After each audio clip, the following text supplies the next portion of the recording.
Hello, everyone. Welcome back to our house. I'm your host, Chris Will, back from a long vacation, joined again by Mr. Schwam and our good friend Adam Maven. What's up, guys? Long time no see. How we doing? Good over here, Chris. How are you? Doing good, doing good. How about you, Adam? Doing good. I got my Miami Heat merch on. We play tomorrow against the Nuggets. Very excited that the NBA is back. Of course, and we're of course going to dive into the NBA. Lots has happened while we've been gone, so we've got lots to talk about. So sit back, relax, and welcome to our house.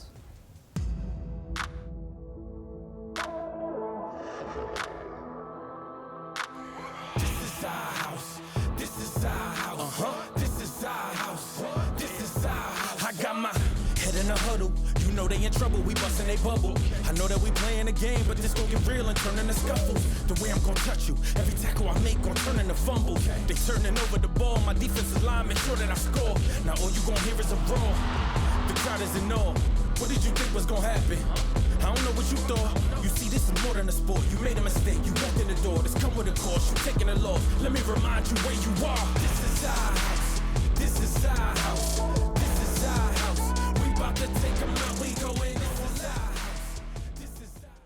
Alright, so we're going to dive into something new since we've been gone for so long and there's a lot that's happening. We're going to go right into rapid fire. I got a bunch of stories for you guys and I want your quick takes on them. So, to start, the MLB kicked off and it didn't take long to get their first positive test in coronavirus. The Miami Marlins are epically failing in that area, and my beloved Cardinals, breaking news today is that they also have some positive tests too. So it's already two teams that are going down. Games are being postponed. So what are your guys' thoughts on the MLB protocols? Well, Chris, I think we've been saying it for quite some time now that we thought the return to sports was going to be quite a risk. But I think this kind of proves that. Although the NBA had zero tests, it's going to always be that risk is always going to be there now. You never know if you're going to get a case or not, no matter what protocols you're taking. So I just think the MLB got the short end of the stick, and so far it's working out for the NBA, and hopefully the MLB finds a way to fix it, and we can get right back to the action as soon as possible. Yeah, especially being here in Florida, I'm not very surprised that the Marlins got the cases that they got. I think the problem is that without a bubble environment or being protected like the NBA or NHL is, that these players off the field, we're not aware of what they're doing. We don't know if they're going to the supermarket or they're going places outside of the stadium. So I think that's a real danger, first of all, and I just don't know how much longer the MLB and possibly the NFL will be played. Yeah, so while the MLB is failing, like you said, Schwam, the NBA has recorded zero positive tests in the last couple rounds of testing, which is a great sign. Now, the last time we talked about the NBA, I put the Nuggets on my my top 5 NBA rankings and got roasted for it. But the emergence of Bull, it's got to have changed some minds. Come on, guys. The Nuggets are back up there, right?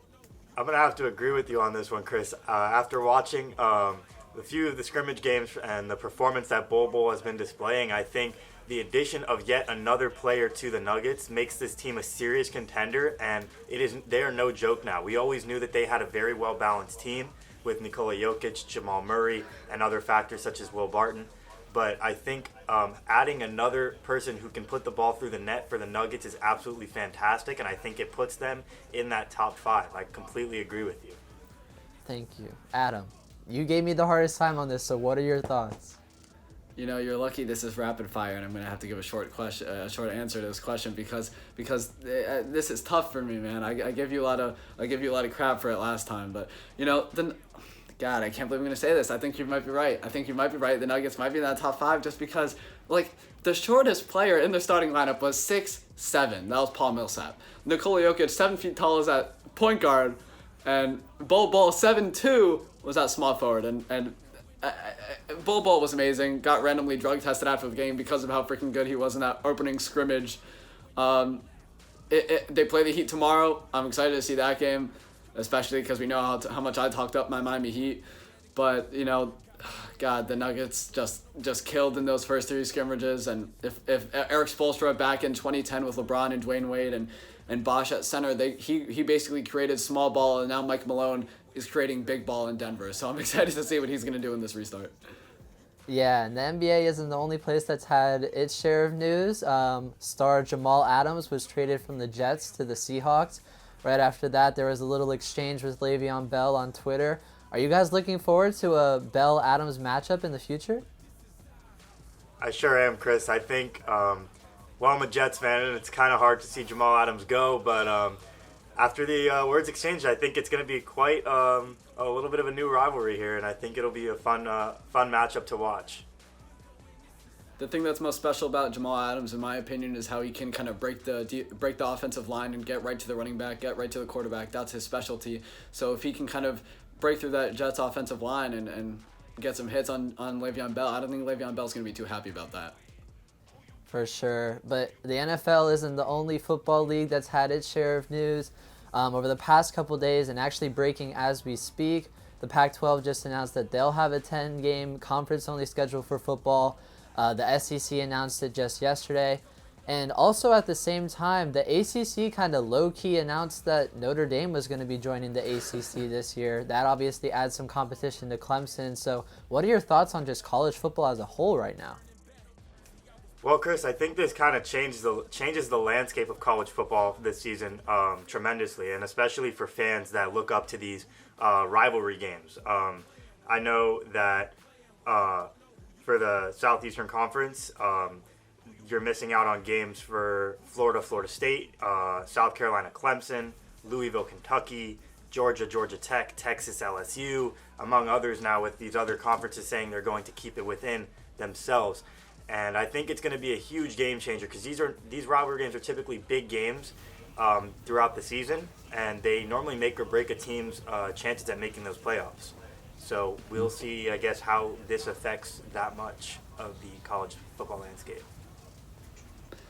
Yeah, we got the chance to kind of speak about that before, and not being able to, for the Gators to play FSU, that's obviously a big one, and I know fans every year look up to that, and these rivalries have been going on for 50 anywhere to 100 years since these colleges started, because obviously we, like Florida and Florida State, are very close in distance, and they are closer than any other school in the SEC with the Gators. So I think that's an issue, and also the AD of Georgia, the athletic director who in charge of all the sports there, basically said, I don't think it's really fair that we're going to play in Georgia this year without any fans, but then next year we got to travel to Gainesville with 93,000 fans and we don't get the same energy. So they want to meet in Jacksonville, like the tradition that they've been doing for the past however many years. So that's also another issue, kind of traditions, rivalries, stuff like that. But obviously right now, if you want to get college football at least in the minimum, at the max you can get right now, I think that's how it has to be.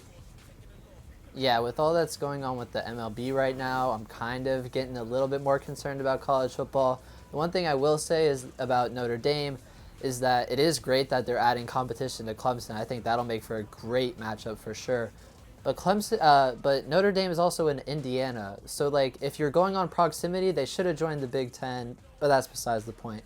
Anyways, the MLS is Back tournament has kicked off as well. I watch soccer. Now, have you guys been watching is the question I got to ask. Because at one point, it was the only sport going on. Not me. I am actually not much of a soccer guy, but I have been seeing a little bit of here and there in the news and stuff. So I definitely know it's around, but just not me. Yeah, I haven't watched it. I'll leave it at that. That's fine. I put that question in there because I kind of assumed we hadn't. So next, we are going to move on to an old game. We're going to move into some hot or not, but this time I want each of you to give a hot take as well. So, first person going today is me. So my take, in the news lately, we've seen a lot of Lamar Jackson calling for the Ravens to sign Antonio Brown. Now, before we got on today, the NFL announced that he would get an 8-game suspension with whoever he signs with. But I personally think if your starting quarterback is calling for a wide receiver to come and his cousin's in the locker room, I say the Ravens sign Antonio Brown.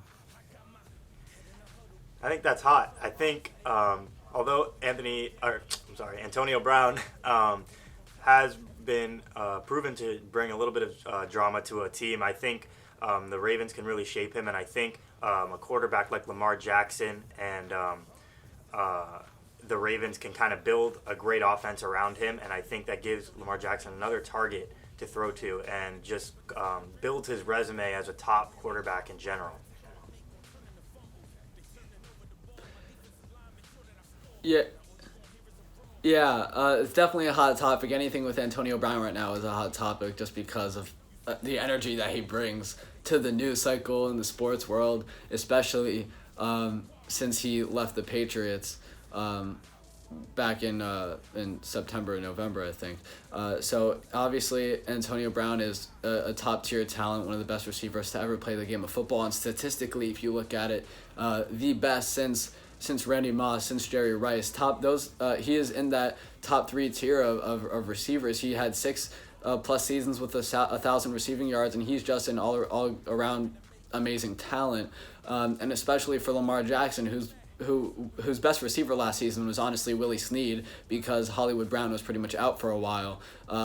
You should really bring him in there because as an MVP caliber quarterback, he can make plays and find Antonio Brown. And I think as they've been working out together, Antonio Brown will be very pleased with that. But I'm also looking at Seattle and saying Russell Wilson getting another piece like that. I think that very much secures them as the NFC favorites with DK Metcalf and Tyler Lockett, who gets banged up sometimes. But with Chris Carson and just getting Greg Olsen too, if you bring Antonio Brown in that Seattle offense, then they're for sure the NFC contenders to make the championship next year. Yeah, both offenses would certainly be scary with AB in the mix. So Adam, what you got for us? Yeah, so what I'm going to bring today is basically what we spoke about a little bit at the beginning of the show. Obviously, the MLB can't go on with because of all the cases with the Marlins and coronavirus, obviously, but the NFL season is still on track to basically continue on and keep going. And their first game is scheduled to be September 10th with a matchup between the Chiefs and the Texans. But do you think we'll even make it to week 1 or go on after week 1? Because personally, I don't see how it's going to happen. Well, I think it's a hot topic here because I agree with you. I can't see it happening. But at this point, there's been so much uncertainty. You can have NBA games going on like you are now and MLB not. So it's kind of a weird position to be in and a weird position to judge. It's time will tell in this situation. I don't even have a reason to back it up because there is just no way of knowing until you get there. They're announcing things with college football and they seem to have hope that that's happening. So I really do hope that they can find a way to make the NFL happen as well, because just like me, I'm sure many of you want to see an NFL season now.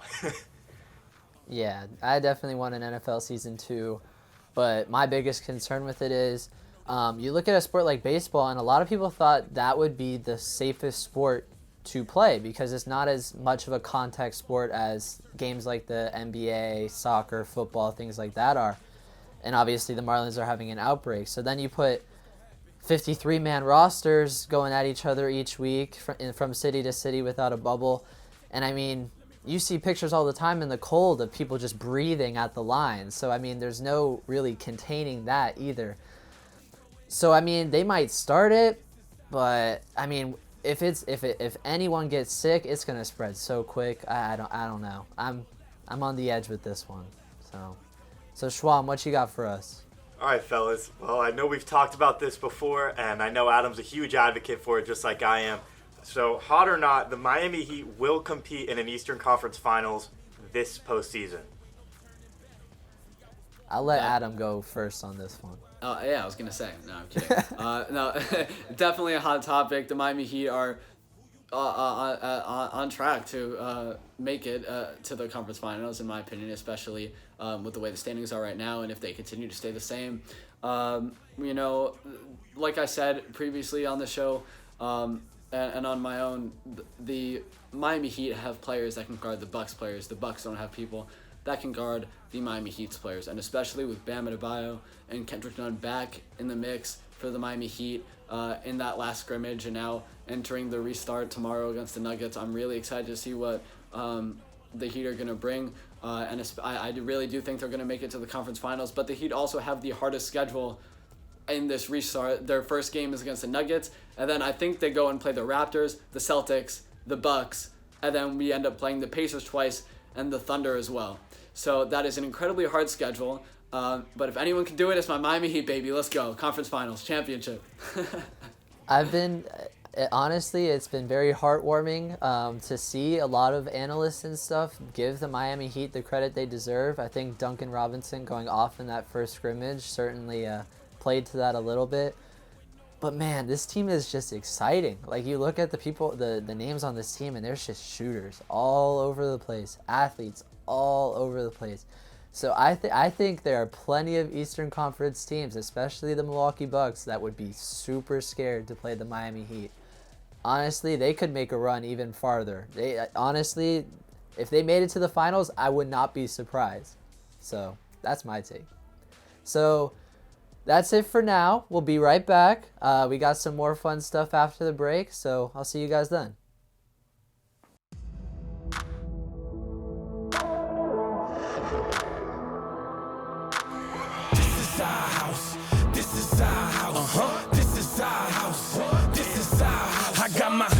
In a huddle, you know they in trouble, we bustin' they bubble. I know that we playing a game, but this gon' get real and turn into scuffles. The way I'm gon' touch you, every tackle I make gon' turn into fumble. They turning over the ball, my defensive line make sure that I score. Now all you gon' hear is a brawl. The crowd is in awe. All right, welcome back to our house. We have a new section of the show for you guys called Go Off. Each of us has a strong opinion about the next topic, and we're just gonna go off about it. So Schwab, what you got for me, man? Man, I want to go full Stephen A. Smith on this one. Man, I watched the first scrimmage game of that NBA season for the Lakers. And in the first game, I found a face that I didn't even know went to the Lakers. Dion Waiters went to the Lakers. Did anyone know that? Because I didn't. Yes. I didn't know that. I was completely unaware. And man, did this guy make his presence felt. He went to LA and he dropped 18 points. And I believe we had quite a good number of assists and rebounds in there. He looked like an almost complete player, something that Miami hasn't seen him do in I don't know how long. So he goes to LA and all of a sudden starts providing, and I'm confused. He starts looking like his old self. Fellas, I want to know what you think about this, because I could not believe it. The Dion Waiters that Miami has been looking for is found in LA. And of course, to the one team that is almost guaranteed and can pretty much doom themselves for an NBA Finals right now. Now, the one thing I will say, did they allow him to take his gummies into the bubble? That's all I'm going to ask. Like, when Dion Waiters was with the Miami Heat for the year after D Wade left and the year he was here, he was carrying the team. He was looking like back when he was drafted, he was going off. But then when Kendrick Nunn and Tyler Hero and Bam started showing up and all these new rookies and players, I think he got a little jealous, and that's when the off-court stuff started happening. But now he's in LA and he dropped 17 last night against the Clippers in their restart opener. So, Dion Waiters went off, and he does look like a new man. Yeah, at one point I checked the box score, and Dion Waiters had more points than LeBron in that game, and I was... All right. So my take for you guys, obviously we already established that you guys haven't watched the MLS's back tournament, but I think we're all passionate about Miami teams, right? Like we like the Miami Heat, we want to see the Miami Dolphins be successful. So this year was the first year for Miami FC, the expansion club for Major League Soccer. And, I was really excited going into this season. I'd heard a lot of things about their development academies and stuff like that. Let's just say the first season wasn't too great. They didn't earn a single point in the first couple games of the season and the restart as well. They lost every single one. And they really never looked dangerous at all. Maybe a couple points here or there, but anytime they got a lead, they got a red card and kind of blew that lead. So as a Miami FC fan, I'm staying loyal. Do not get me wrong, but this first season was frustrating for me. That's all I got. Adam, what you got?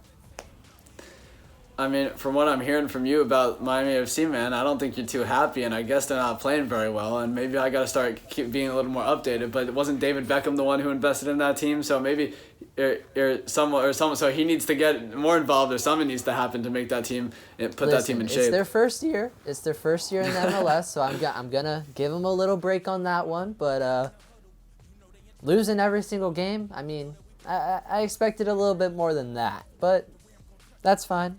I'll give him another season. I'm still a fan. Good.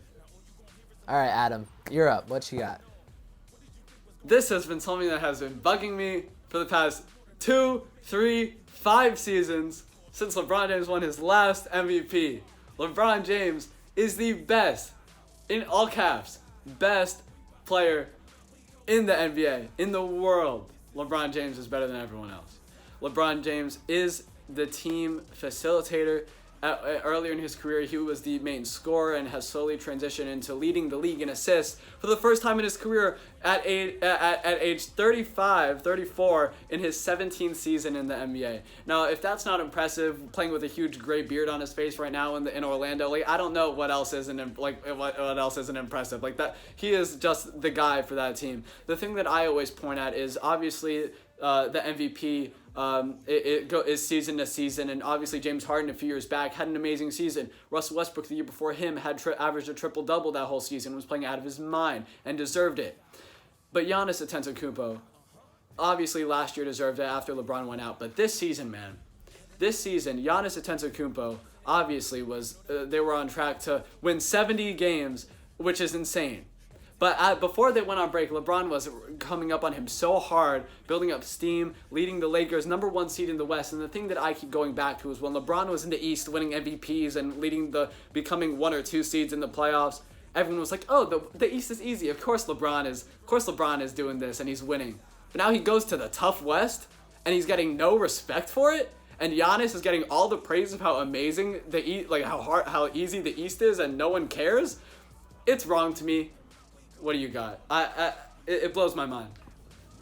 In terms of LeBron, there has definitely been a case of LeBron fatigue for sure. I think people got a little over voting MVP for him.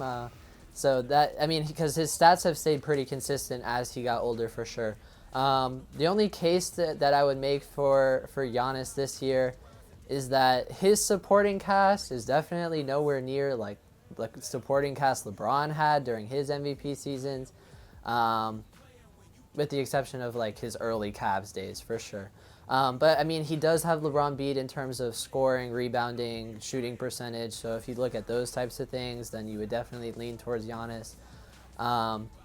So I mean, I could see it going either way, and I wouldn't be too upset. But obviously, you seem pretty passionate about LeBron, so yes.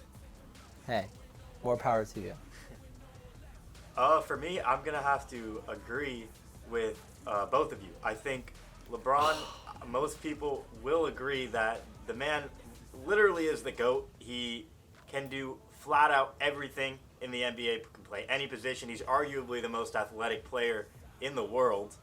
And, the guy's got tremendous leadership roles. He's laser focused, as he stated in an Instagram post, which I have pulled up right now. It says, almost time to come out of the tank and get back to destroying whoever's in front of me. Be aware.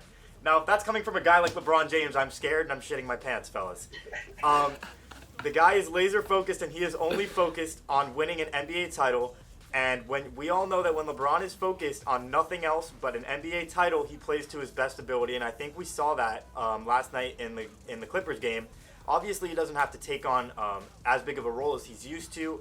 He's got a great supporting cast on the Lakers with Anthony Davis and among others that are tremendous role players to be around. I do, in Giannis's favor, however, I am a huge Giannis fan.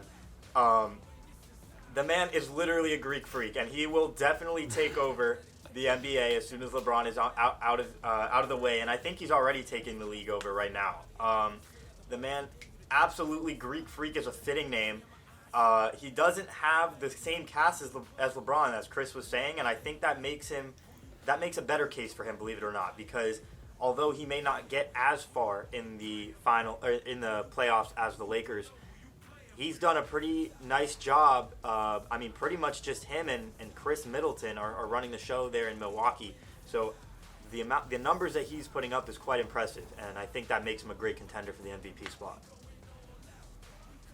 For sure. Definitely could debate those two for a very long time, but we are going to move on to our next thing. We have to, as our house tradition, end with some controversial rankings, and after looking at some of the names we have, we're definitely going to have some debates. So, this past week, the NFL 100 rankings came out based on how players felt about other players. And there were some shockers. The $500 million man, Patrick Mahomes, was not number 1, not number 2, not number 3. He was number 4 overall on that list. And he wasn't even the top quarterback. He was the number 3 quarterback. So my question for you is, what is your top 5 NFL quarterbacks right now? So, Adam, I'm going to go to you first. All right, my quarterback rankings. I'm going to start off with number 5, actually, because this one is a little bit controversial. I'm going to go with Kyler Murray. And I know, as shocking as it may sound to everyone watching this, to Chris, Matt, there's one reason why I put Kyler Murray at my number 5 of the top quarterback rankings at this moment in time.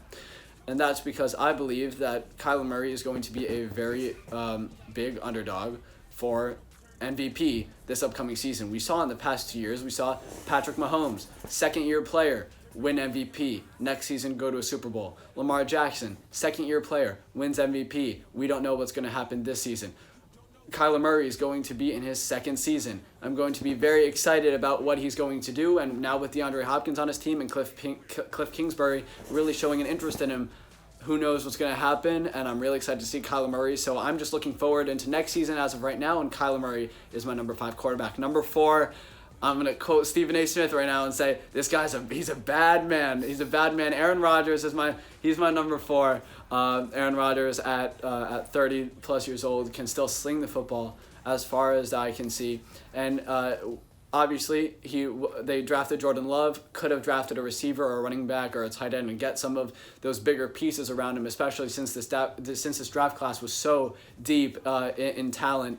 But that was unfortunate for him. So who knows how the Packers will be this season, but they have Aaron Rodgers, and that's why he's my number 4. He's a game changer.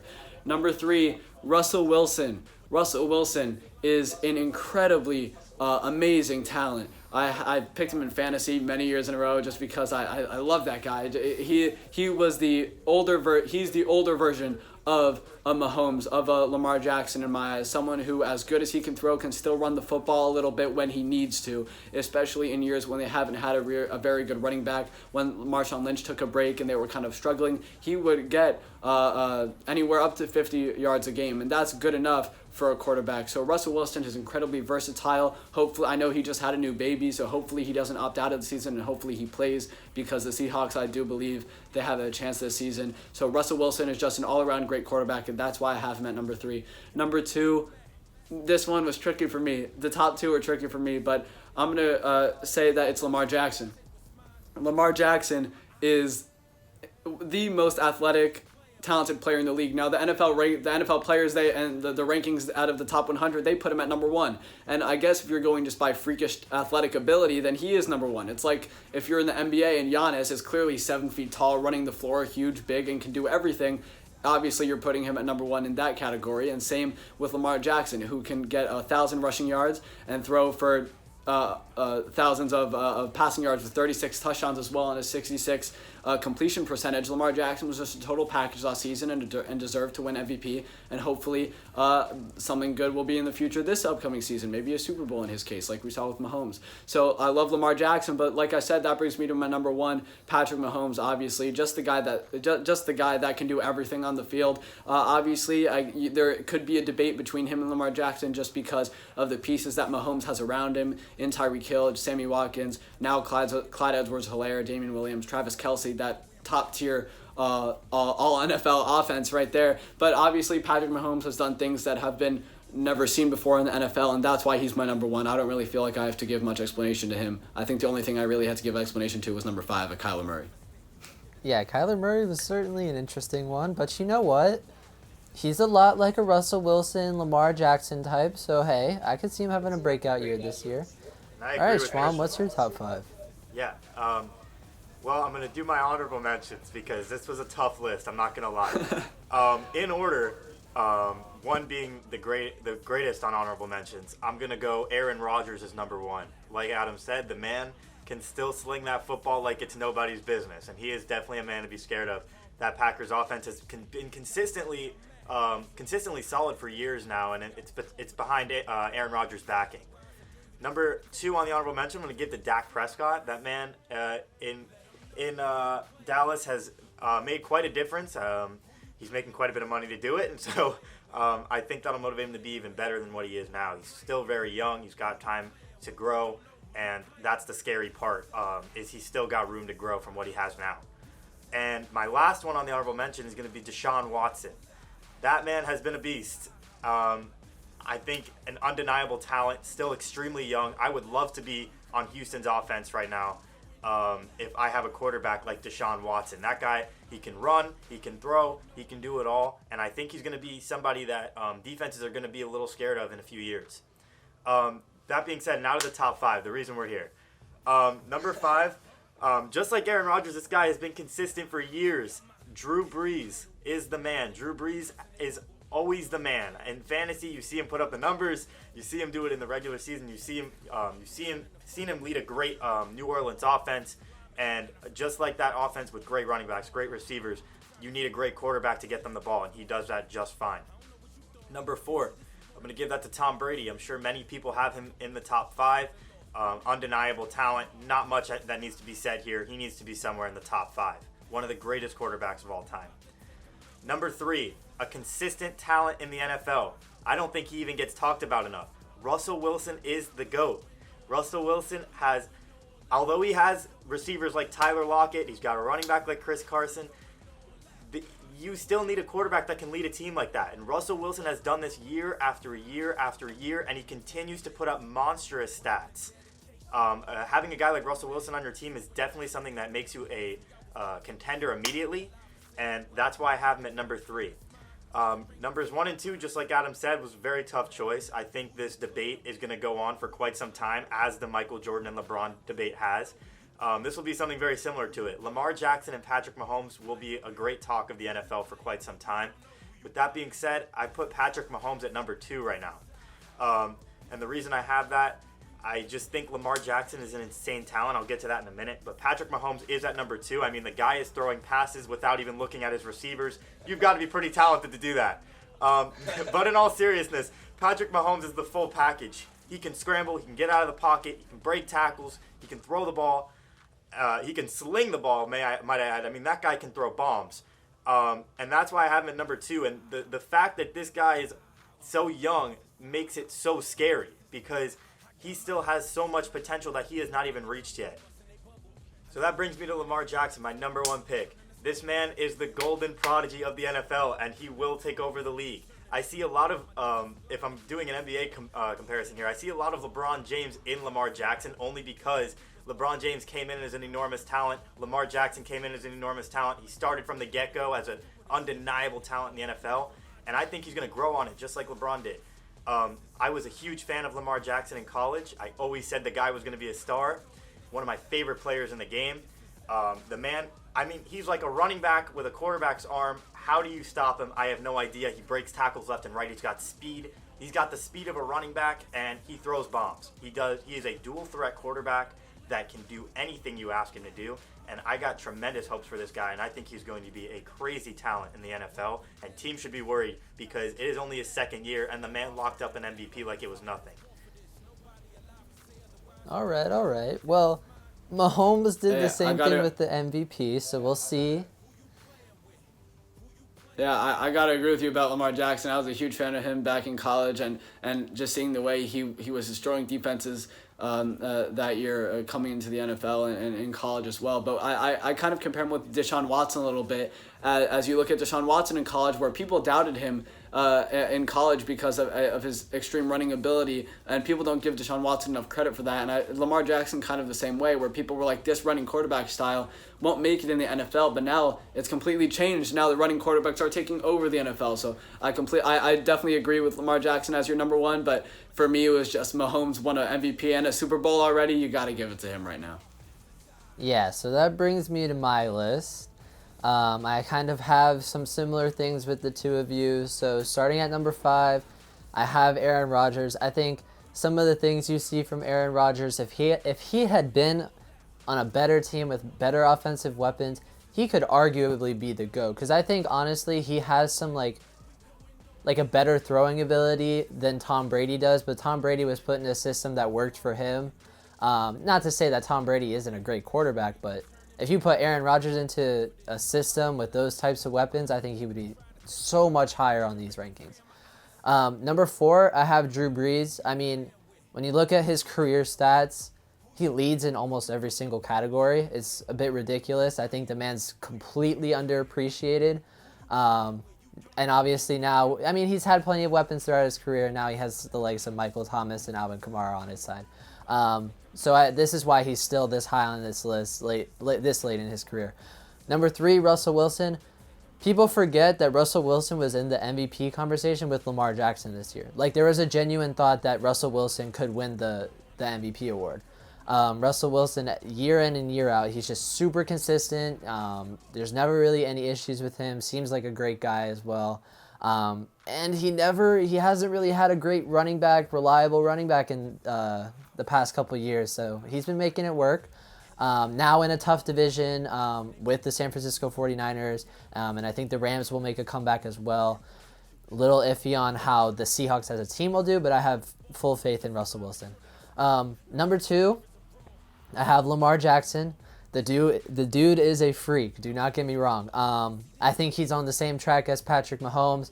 The one thing that I would say puts him a little bit lower than Mahomes is that they didn't win that game against the Titans, not for a lack of Lamar Jackson performing necessarily, but he does need to get over that playoff hump that Patrick Mahomes proved that he can do. So number 1, Patrick Mahomes, obviously. I mean, Super Bowl MVP, regular season MVP, Super Bowl champion. The dude's a beast, man. Like he was, when I watched, I think the moment that gave it to me was when they played the Texans and they were down by 24 points within like the first quarter. And I was not discouraged at all. Honestly, in my mind, I was like, okay, the Chiefs are coming back. This is not an issue. Not at all. Because I've seen him put 50-something points on teams that had a good defense. So I think that's why Patrick Mahomes is my number 1. What do you guys think about our rankings so far? I gotta just talk about Tom Brady for a second. And Schwam, you had him on your list at 4 above Drew Brees. The only reason I gotta say I didn't put Drew Brees in my top 5 was only because even though his accolades are insane, leads the all-time NFL in touchdowns and passing yards, I believe, just an extreme, amazing talent, that man in New Orleans. But him and Sean Payton have been working closely together for years. But again, I point at this moment in time who I think the top 5 best quarterbacks will be right now and possibly next season. So right now, that's why I had Aaron Rodgers instead of and Kyler Murray instead of Drew Brees and Tom Brady. Tom Brady as well. The greatest, in my opinion, he's the greatest quarterback to ever play the game. But right now, 43 years old, I just think the 5 guys I named, even Aaron Rodgers, who's honestly not that much younger than Tom Brady, is just still killing it in my opinion. And that's why I didn't have Tom Brady in mind. But there's no doubt in my mind that Tom Brady and Drew Brees go down as 2 top 5 quarterbacks of all time. For me, I think, that Patrick Mahomes-Lamar Jackson debate is going to be something for a while. I think I definitely respect your guys' opinions. In fact, Patrick Mahomes does have right now a better resume than Lamar Jackson, only because of that Super Bowl and the MVP on top of that. But the other thing I think that made the decision for me was that Lamar Jackson did all this, and his cast is not nearly as good as the threats that Kansas City has. Travis Kelce, Tyreek Hill, and among others that I can go. Patrick Mahomes, I mean, with a quarterback like that and a team like that, you already know they're a threat from the beginning. We did not know Baltimore was going to be like this going into this season, and I think Lamar Jackson stunned us all, and I think he showed us what he can do with the level of talent that he has on Baltimore now. Now imagine if he gets threats like Patrick Mahomes. I think that makes him an even scarier guy, and that's why I had him at number 1. But I could also be very biased. I'm a huge Lamar Jackson fan. So it's definitely a debate. I see both sides. I think either of them could be number 1. They are both tremendous talents, and they are changing the landscape of this NFL. Yeah, if you put Lamar Jackson on a team with Tyreek Hill, you have the two fastest people at their position. Then you put Hartman in there as well. That's another speed threat. I mean, Lamar Jackson would certainly perform in Kansas City just as much as Patrick Mahomes is. So, certainly intriguing. We'll look at how this season goes. Fingers crossed we have a season. It was great being back at our house with you guys. Look forward to our next episode next week. It's been a pleasure. I hope to see you guys next time, all right? Yes, sir.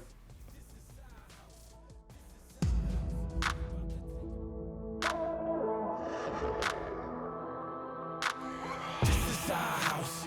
This is our